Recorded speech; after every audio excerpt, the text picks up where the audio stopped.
Nima bo'ldi? Siz bilan uchrashgan fuqaro o'rdalar nima bo'ldi?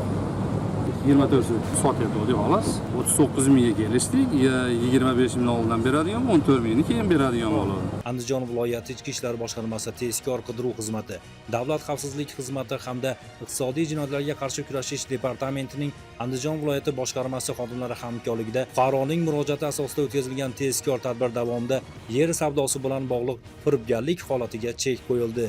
Aniqlanishicha, Marhamat tumanida yashovchi 1988-yilda tug'ilgan shaxs boshqa shaxslar bilan oldindan jinoiy til biriktirgan holda davlat zaxirasida bo'lgan 24 sotix yer maydonini go'yoki turar joy toifasiga o'tkazilgani va uni rasmiy tartibda xaridor nomiga rasmiylashtirib berish imkoniyati mavjudligini aytib, yer maydonining har bir sotixini 1700 AQSh dollardan hisoblab, jami 39 ming AQSh dollariga sotishga kelishgan. Tezkor tadbir davomida kelishilgan 39 ming AQSh dollaridan 25 ming AQSh dollarini Marhamat tumani hududida olgan vaqtida gumonlanuvchi shaxs ashyoviy dalillar bilan qo'lga olindi.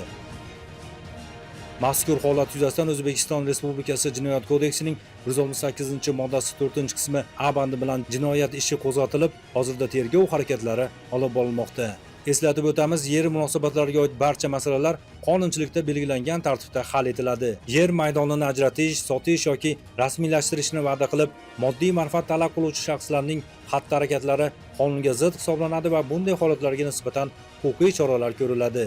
Andijon viloyatida yer savdosi bilan bog'liq noqonuniy holatlarni oldini olishga qaratilgan tezkor tadbirlar davom etmoqda.